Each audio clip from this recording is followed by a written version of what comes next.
지금 이제 교회에서는 사순절 기간을 지금 보내고 있습니다. 그런데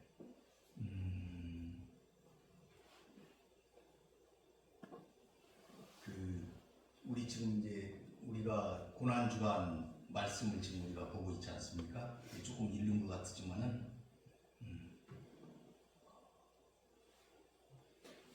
거기에 일부러 맞추지는 않고 우리가 하는 그 순서대로 성경을 쭉 이렇게 말씀을 전하도록 이렇게 하겠습니다. 네, 오늘 우리가 읽은 오늘 본문의 이 말씀을 가지고 성만찬을 주신 예수님 이란 제목으로 말씀을 전하도록 하겠습니다. 오늘 말씀은 유월절을 지키시는 예수님에 관한 이야기로 7절에 보니까 유월절 양을 잡을 무교절 날이 이른지라, 이렇게 이 마지막 만찬에 대한 이야기가 시작이 됩니다. 유월절 양을 잡을 날, 곧 그 7일간의 무교절이 시작되는 황혼이 오기 전 낮에 예수님께서 유월절 만찬을 준비하도록 베드로와 요한을 준비시키셨습니다. 이 두 제자들은 예수님이 일러준 대로 성내로 들어가 물동이를 지고 가는 자를 무조건 따라가 그 집주인에게 우리 선생님, 곧 예수께서 유월절 만찬을 행할 장소가 어디인가 이렇게 물었고, 그가 식탁이 마련되어 있는 큰 다락방을 보여주자 그곳에 유월절 만찬을 준비하게 되었습니다. 13절에 보니까 그들이 나아가 그 하신 말씀대로 만나 유월절을 준비했다, 이렇게 기록이 되어 있습니다. 이 본 사건, 이 마지막 만찬은 고난주간 제5일인 목요일의 일입니다. 복음서에는 모두 전날인 수요일 기록은 생략이 되어 있습니다. 아마 이날도 예수님은 베다니에서 제자들을 가르치시며 묵상하고 기도하시면서 유월절 어린 양처럼 바쳐질 자신의 위대한 과 십자가를 준비하시며 보내셨을 것으로 생각이 됩니다. 그런데 예수님의 유월절 식사와 이 다른 유대인들의 식사 시간, 유월절 식사가 시간의 차이를 보이고 있습니다. 성경을 보니까 예수님은 유월절 저녁 식사 후에 겟세마네 동산에서 기도하시고 그때 대제사장의 하수인들에게 붙잡히셨습니다. 그리고 다음날 아침에 예수님을 그들은 로마 총독 가야바의 관정으로 끌고 갔다, 이렇게 성경은 기록하고 있습니다. 그런데 그때 보니까 유대인들이 성경에 보니까 그날 저녁부터 시작되는, 그러니까 예수님을 끌고 간 그날 저녁부터 시작되는 유월절에 부정하지 않은 몸으로 유월절 행사를 참석하려고 관정에 들어가려 하지 않았다. 그러니까 예수님을 끌고 가는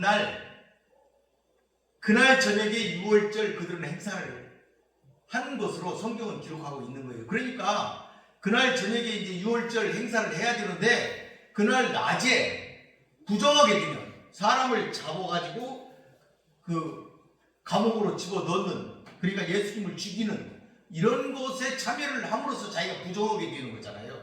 그러니까 그것을 하지 않으려고 그곳에 따라 들어가려고 하지 않았다. 그걸 보면은 예수님이 행하신 유월절 날짜와 유대인들이 보통적으로 행하던 그 날짜와는 하루의 차이가 있다 하는 것을 우리가 알 수가 있겠습니다. 그러니까 예수님은 하루 일찍 유월절 식사를 하신 것이다, 이렇게 우리가 볼 수가 있겠습니다. 예수님은 그 자신이 구약의 유월절 그 어린 양이 예표하는 실체다, 이 말이죠. 예수님은 그 유월절 어린 양의 그 실체로서 그러니까 유월절이라는 행사는 구원을 나타내는 거지 않습니까? 이스라엘의 구원을 나타내는 건데 출애굽을 기념하는 출애굽 시에 그들을 구원받는 그런 행사인데 그 어린 양, 그때 잡힌 그 어린 양, 그건 그림자다 이거죠. 그럼 본체가 뭐냐? 이 땅을 구원하시고 이 백성을 구원하시는 예수님, 예수님이 오셔서 십자가에 달리시는 것, 그게 본체다 이 말이죠. 그 실체가 예수님인데 이 십자가 구속 사역을 성취하시기 전 하루 앞당겨서 마지막으로 유월절 만찬을 드시면서 예표에 불과한 유월절 만찬의 법을 폐하시고 그 유월절에 실체했던 당신의 십자가 구속 사역을 기념하는 성만찬의 법을 새로이 제정하여 주신 것이다. 이렇게 그 의의를 우리가 볼 수가 있겠습니다.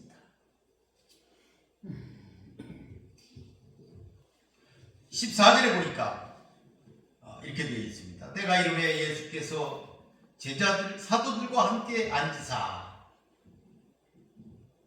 여기서부터 세례와 더불어서 우리 교회의 2대 성례 가운데 하나인 성만찬을 제정하신 사건과 가룟 유다의 배반 사건이 나옵니다.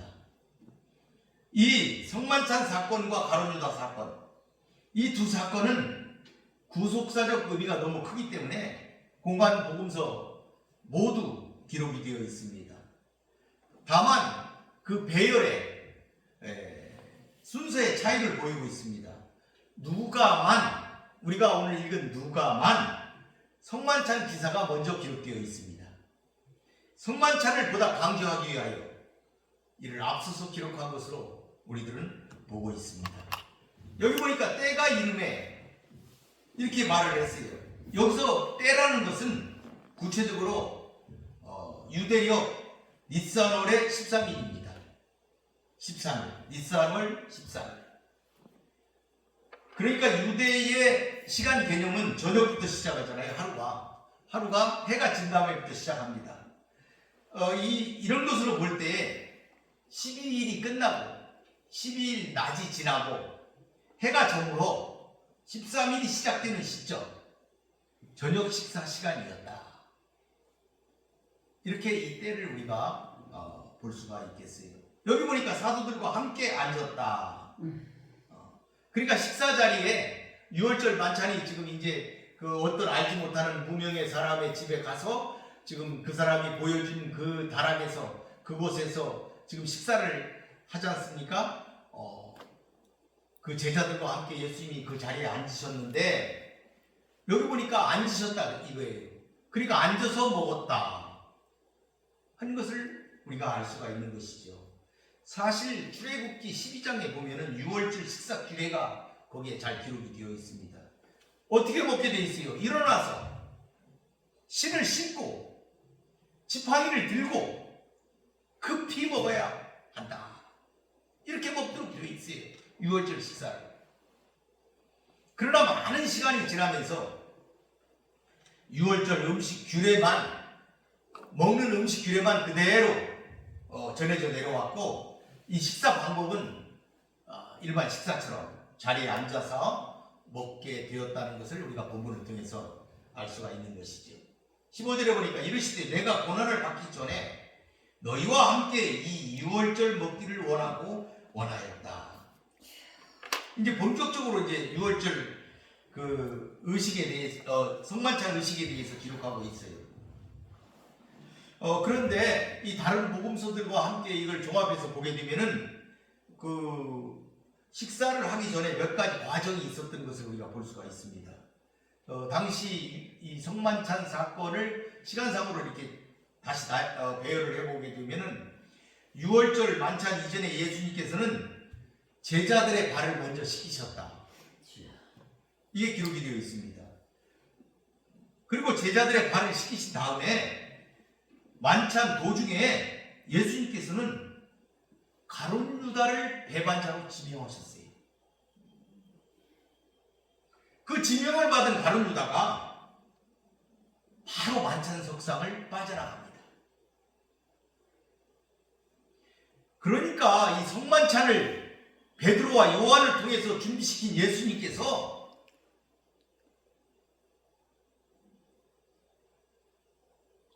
가룟 유다를 통해서 십자가 사건을 준비시키신 거예요. 그를 지목했어요. 그가 식사 자리에서 바로 일어나서 식사하기 전에 바로 일어나서 나갔다 하는 것을 우리가 알 수 있습니다.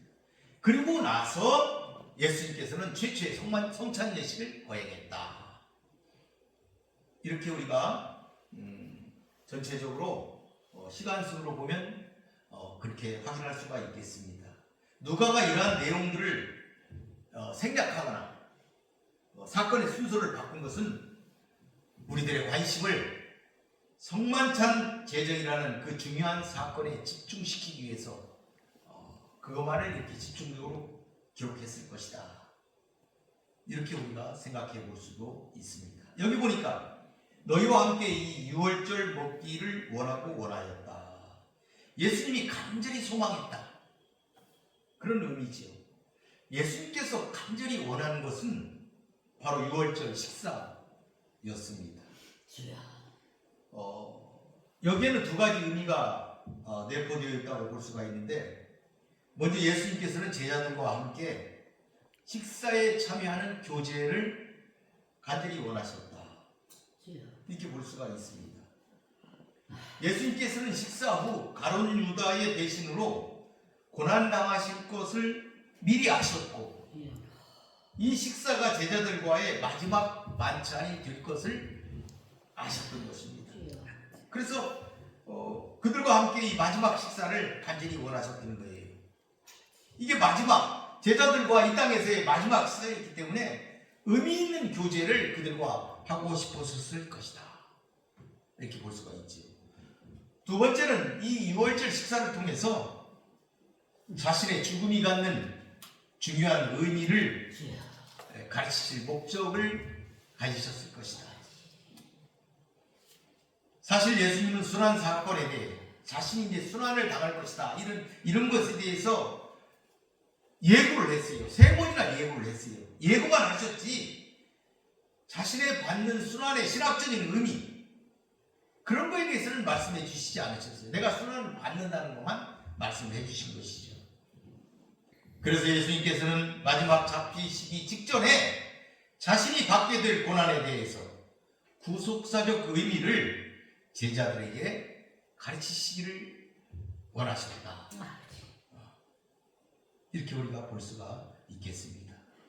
즉 출애굽 사건을 기념하는 유월절 식사가 이제는 전 인류를 구원하기 위해 당신이 곧 당하게 될 십자가의 고난과 죽음을 상징하는 뜻깊은 성만찬의 의미로 발전될 것을 가르치기 위함이셨다.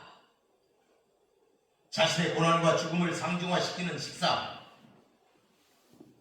즉 성만찬을 제정하심으로 모든 하나님의 자녀가 영원히 당신과 연합하면서 믿음 안에서 교제하기를 원하셨다. 이렇게 우리가 볼 수가 있겠습니다. 16절에 보니까 내가 너희에게 이르노니 이 유월절이 하나님 나라에서 이르기까지 다시 먹지 아니하리라 하시고 다시 먹지 않겠다, 이렇게 말씀하셨어요. 이 말씀은 재림 사상과 연결된 종말론적인 배경을 가지고 있다, 이렇게 많은 사람들은 보고 있습니다. 사실 예수님께서 다시 먹지 아니하리라, 다시 18절에 포도주를 내가 다시 먹지 않겠다 이렇게 했는데, 예수님이 십자가상에서 신포도주를 한 모금 잡수셨잖아요. 그래서 이거에 대해서 뭐 이 사람은 이렇게 얘기하고 저 사람은 저렇게 얘기하고 하는 경우가 많이 있습니다만,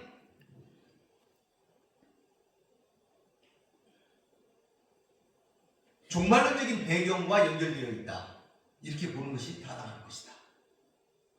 예수님께서는 유월절 기념 의식을 신약시대의 성만찬으로, 더 나아가 마지막 날에 있을 어린 양의 혼인잔치로 발전시키는 그와 같은 것으로 보아야 할 것이다. 그러니까 이 6월절의 행사가 오늘날 신약 시대에는 성만찬으로, 그리고 마지막 때에는 어린 양의 혼인잔치로 연결된다 하는 것을 우리가 알아야 합니다. 하나님 나라에서 이르기까지, 이 말은 신적 수동태입니다. 하나님이 이루신다는 거예요. 하나님 나라에서 하나님이 이루신다는 거죠.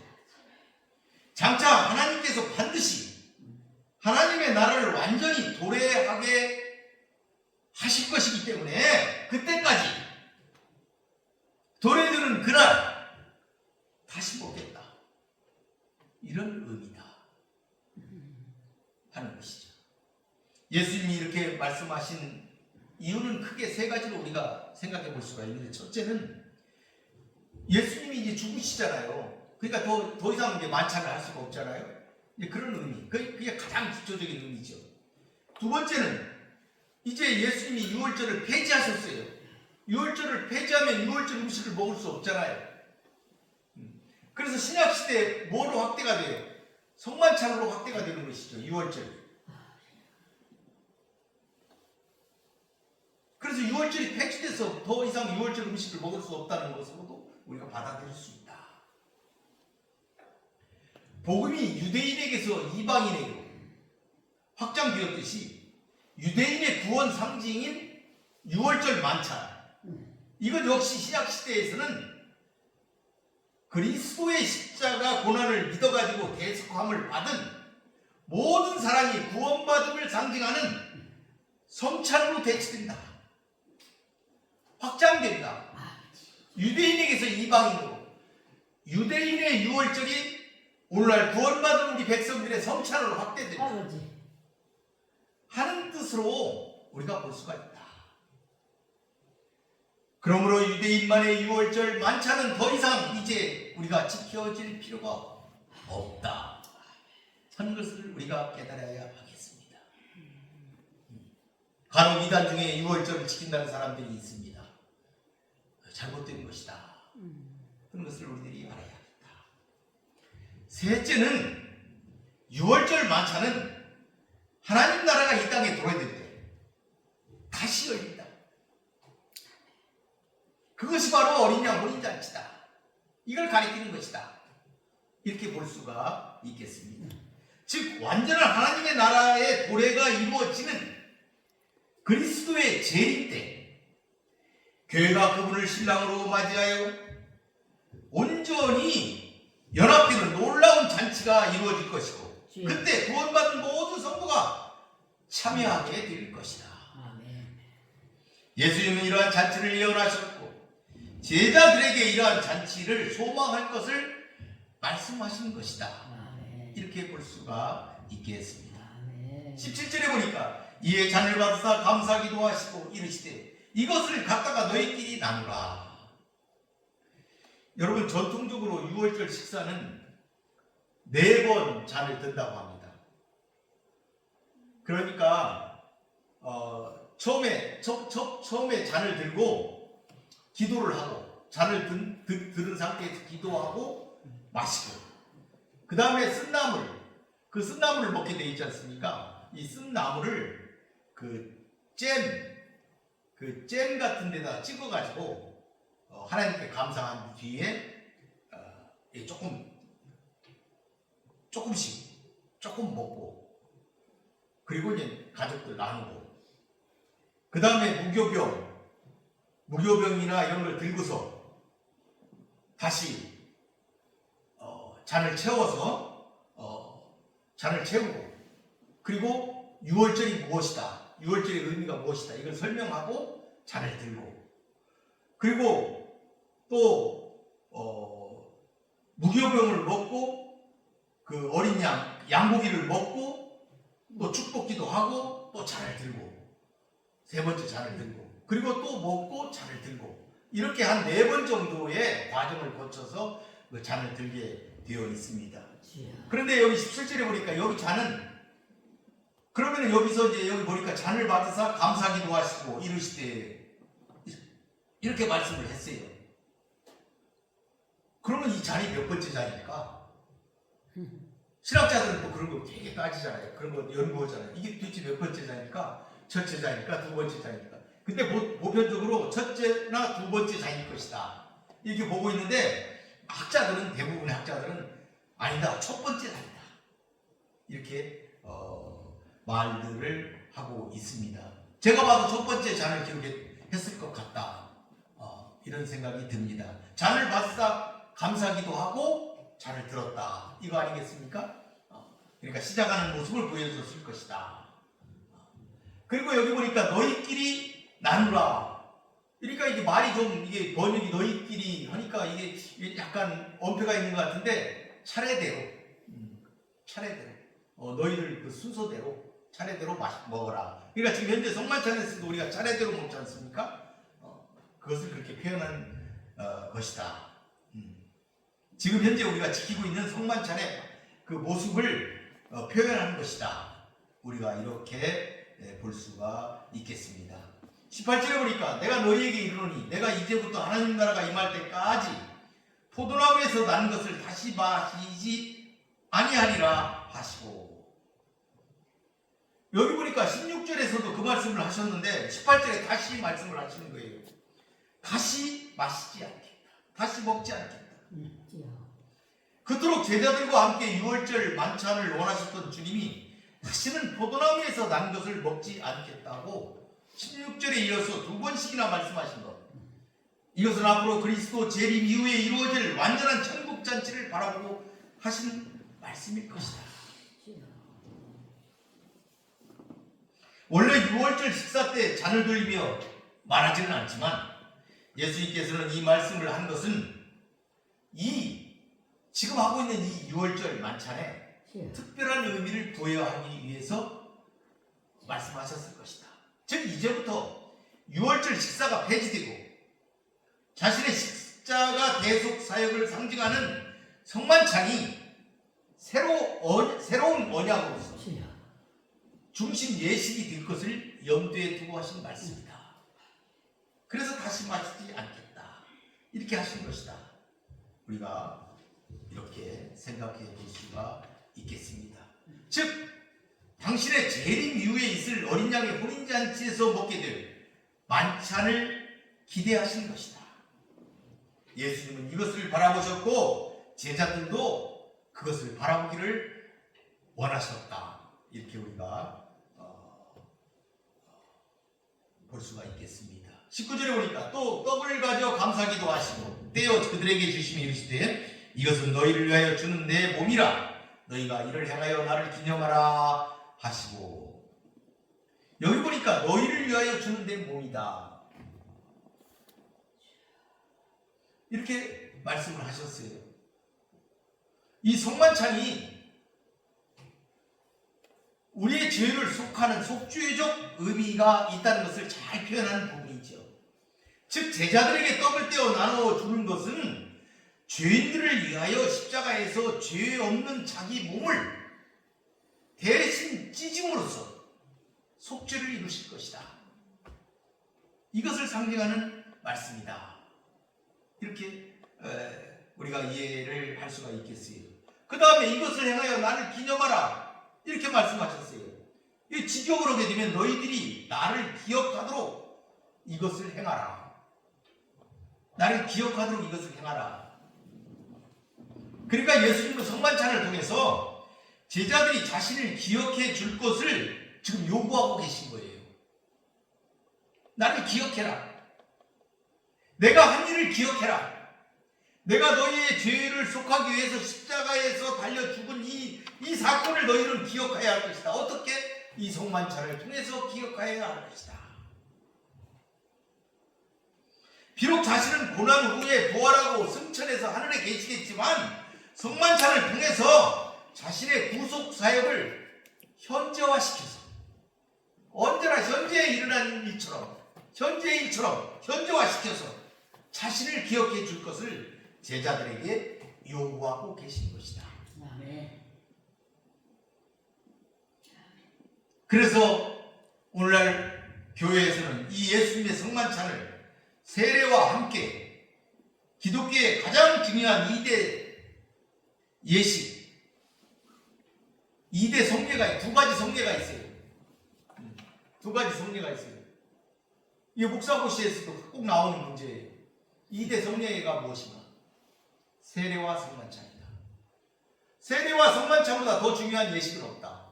이렇게 보고 있는 것이죠. 가장 중요한 예식이다. 그것이 세례고 그것이 성만찬이다. 이렇게 보고 있습니다.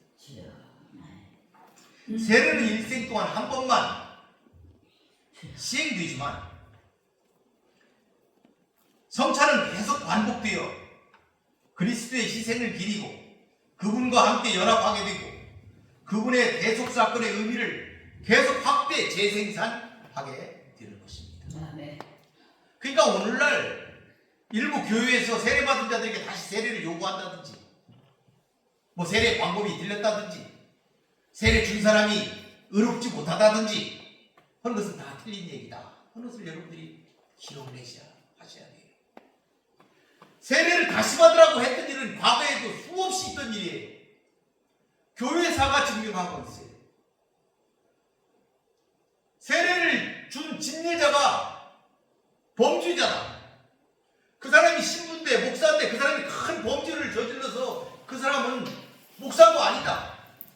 이렇게 해가지고 세례 다시 받아야 된다 하는 일들이 과거에 계속 있어 왔어요. 그래서는 안 되겠다. 세례는 한 번 받음으로써 세례를 그 사람을 통해서 받았지만 세례는 성부와 성자와 성령의 이름으로 받은 거예요. 여러분들이 그것을 기억해 주시기를 바라겠습니다. 20절에 보니까 저녁 먹은 후에 잔도 그와 같이 하여 이르시되 이 잔은 내 피로 세우는 새 언약이니 곧 너희를 위하여 붓는 것이다. 이 잔은 내 피로 세우는 새 언약이다. 이렇게 말씀하셨다. 여러분 이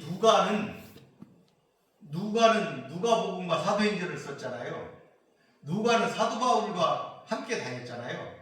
그래서 마태와 마가의 기록과는 약간 차이가 있는데 마태와 마가는 이런 성만찬이나 이런 예식을 그냥 서술적으로 그대로 설명적으로 그대로 기록을 했다. 그런데 누가와 바울은 이 사건을 다른 거 다 빼고 아주 간결하게 말씀 가운데 성찬의 의미만을 딱 집중시켜가지고 기록했다. 이런 차이가 있습니다. 그러니까 마태와 마가는 그대로 기록을 했지만 누가와 바울은 신학적인 의미가 거기에 가미가 되어 있다. 이렇게 여러분들이 이해를 하시면 되겠습니다. 그런데 여러분 중요한 것은 이 잔이 아니라 잔 속에 들어있는 포도주다 하는 것을 우리가 한번 생각을 해봐야 되겠습니다. 왜 그러냐면은 이 포도주가 앞으로 있을 예수님의 대속적 희생의 그 피를 상징하는 것이 포도주이기 때문입니다. 잔이 아니에요. 잔을 들었다 그러니까 잔이 예수님의 그 대속적 그 피, 흘리신 그 피를 상징하는 게 아니고 그 속에 들어있는 포도주가 그렇다는 것이죠.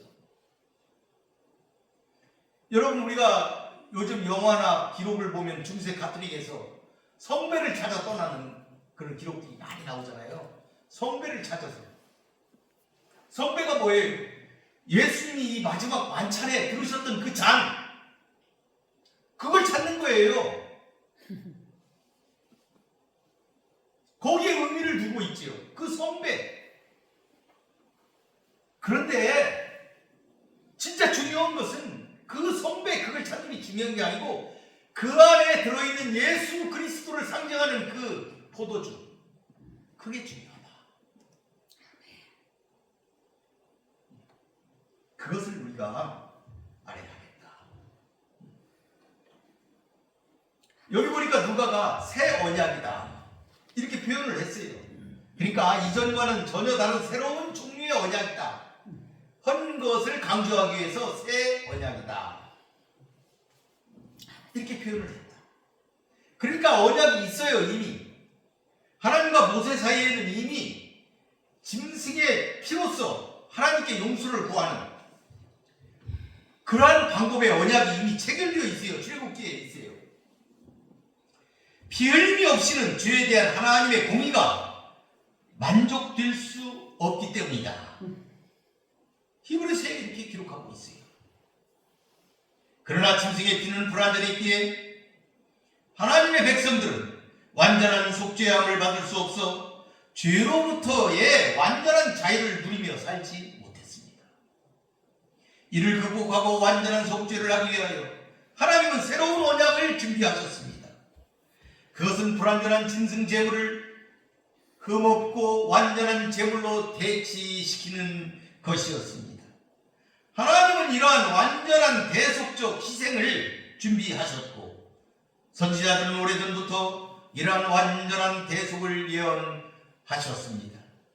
그리고 마침내 이 일을 이루기 위해 이 땅에 예수 그리스도께서 오신 것입니다. 예수님은 십자가 대속이라는 인간에 대한 하나님의 구속 계획을 성취하기 바로 전날 자신이 십자가에서 흘리게 될 피를 통하여 당신의 택한 백성이 죄에 대하여 완전한 자유와 용서를 누릴 수 있게 됨을 보여주시며 이러한 당신의 속죄 사유를 기념하는 새로운 의식을 제정하셨다 하는 것입니다.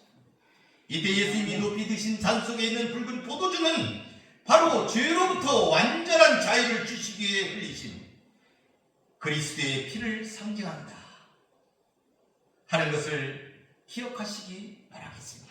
아멘.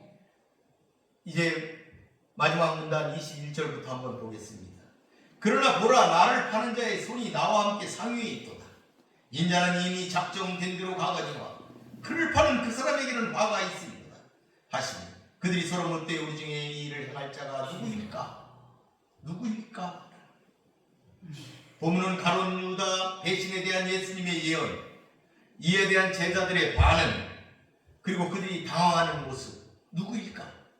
그걸 기록하고 있습니다.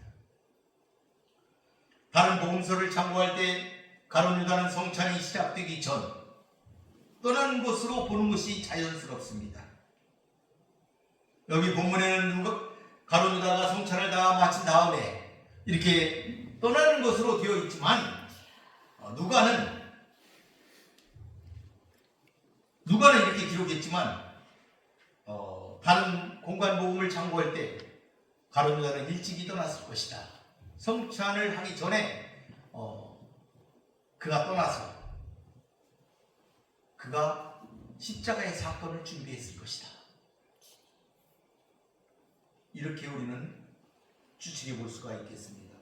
그러면 누가가 왜 이렇게 성찬과 가룟 유다 사건을 이렇게 뒤집어서 이렇게 기록을 했을까? 아마도 성찬 제정과 가룟 유다의 사건을 가룟 유다의 배신을 이렇게 명확하게 구분해서 기록하려고 하는 의도가 있었지 않겠느냐. 또 한 가지는 이 누가복음이 예수님이 돌아가신 뒤 한 30여년이 흐른 뒤에 기록이 된 거잖아요.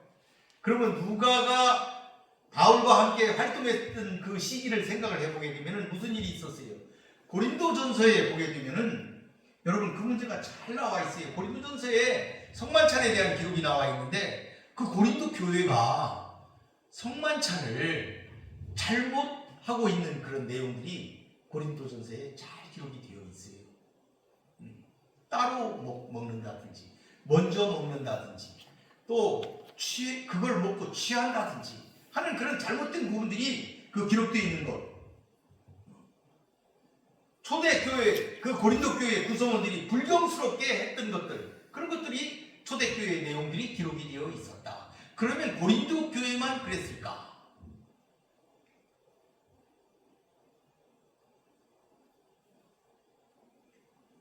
고린도교회의 문제처럼 죄에 대한 적잖은 회개가 없이 성찬에만 참여하면 자신이 거룩하게 된다.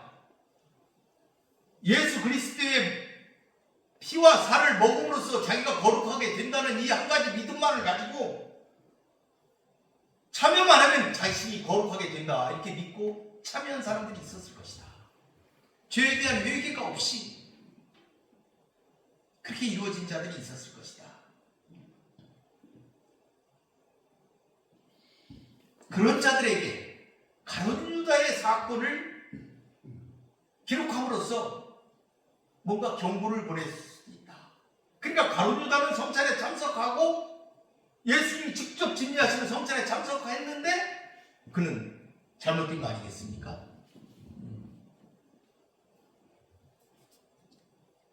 성찬에 참여했다는 것만으로는 죄인이 거룩해진다든지 하는 것이 아니다.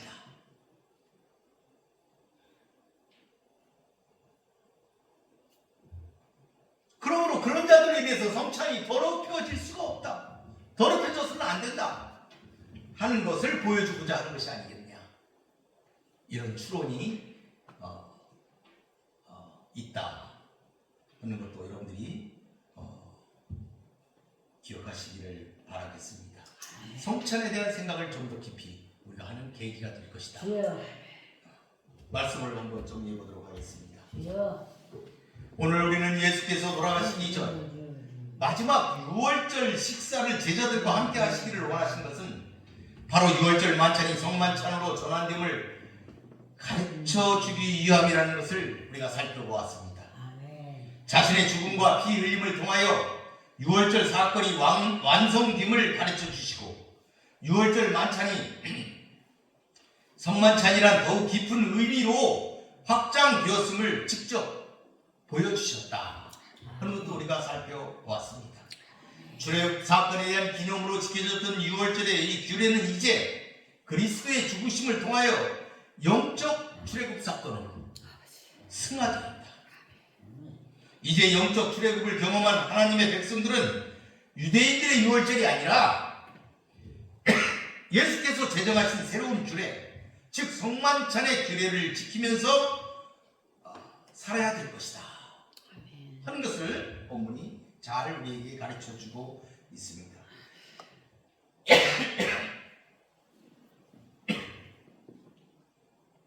그러면서 우리는 본문에서 나타난 몇 가지들을 한번 생각해 보도록 하겠습니다. 첫째는 우리도 예수님처럼 십자가를 지고 영문 밖으로 나가야 할 것이다. 유월절 어린 되신 예수님처럼 돌파해야 할 고난의 길이 있다는 것을 우리가 기억해야 한다는 것이죠. 그러므로 싸워야 할 때는 예수님처럼 정면으로 맞서 싸워 승리하는 우리가 되어야 하겠다.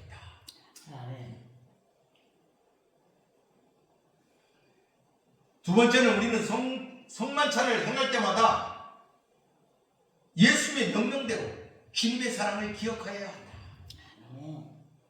자신의 생명을 버리시고 우리를 구원하신 지극한 이 사랑을 우리가 깨닫고 우리가 증인의 삶을 살아야 할 것이다 하는 것입니다. 그 다음에 세 번째는 이 모든 일들은 이와 같은 구원 사역은 하나님의 작정 가운데 예정된 사건이었다 하는 것을 우리가 알아야 되겠습니다. 여기 보니까 본문에 인자는 이미 작정된 대로 가거니와 이렇게 예수님이 말씀하셨어요. 그러니까 예수님이 지금 하시는 이 일은 이미 작정된 일이라 작정된 그대로 나는 지금 가고 있는 것이다 이렇게 예수님이 말씀하신 거예요. 굉장히 중요한 일이죠. 이 일은 예수님께서 하나님과 더불어 이미 만세 전에 결정된 일이다 하는 것을 우리가 알아야 됩니다. 다만 이제 때가 이르러 실행에 옮기는 것뿐이다. 가룟 유다는 그것을 이루는 도구에 불과했다.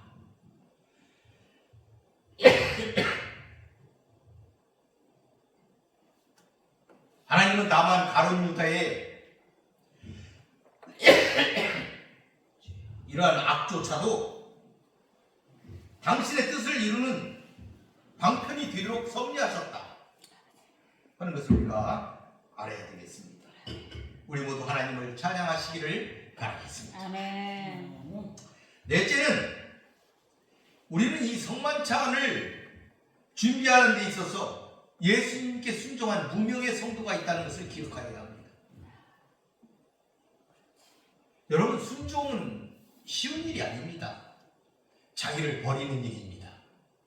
자기 것을 포기하는 일입니다. 이 쉽지 않습니다. 말로는 다 할 것 같지만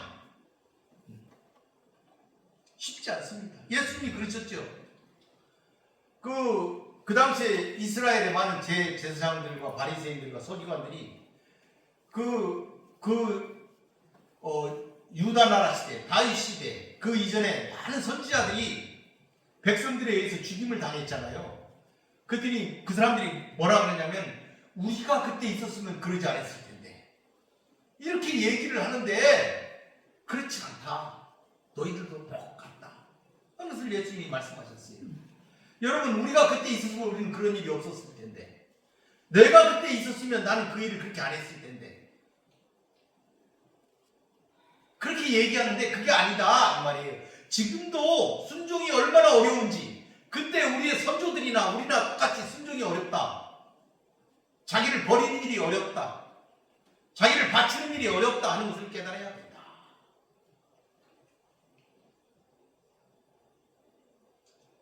여러분, 순종은 쉽지 않은 일입니다. 자신의 육신적 욕망을 이겨야 하기 때문입니다. 그래서 고린도후서에 이렇게 사도 바울이 얘기를 했어요.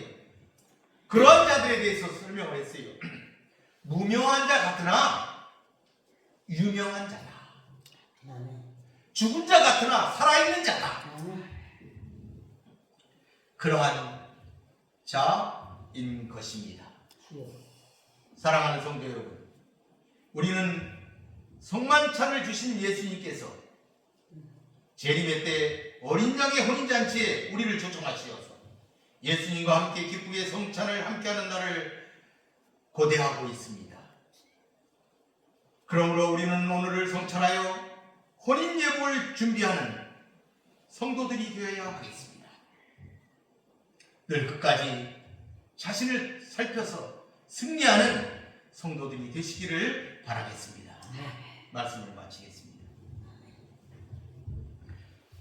고맙고 감사하신 아버지 하나님, 감사합니다. 오늘 거룩한 지혜를 우리에게 허락하시 말씀을 통하여 우리 주 예수 그리스도의 귀한 그 사건을 나누게 하시니 감사합니다.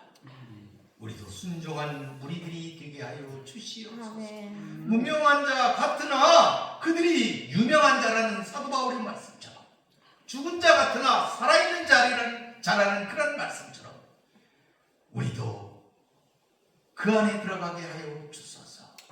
어린 양의 혼인잔치에 초대받는 성도들이 되게 하여 주시옵소서. 아멘. 예수님의 이름으로 기도 올리나이다. 아멘.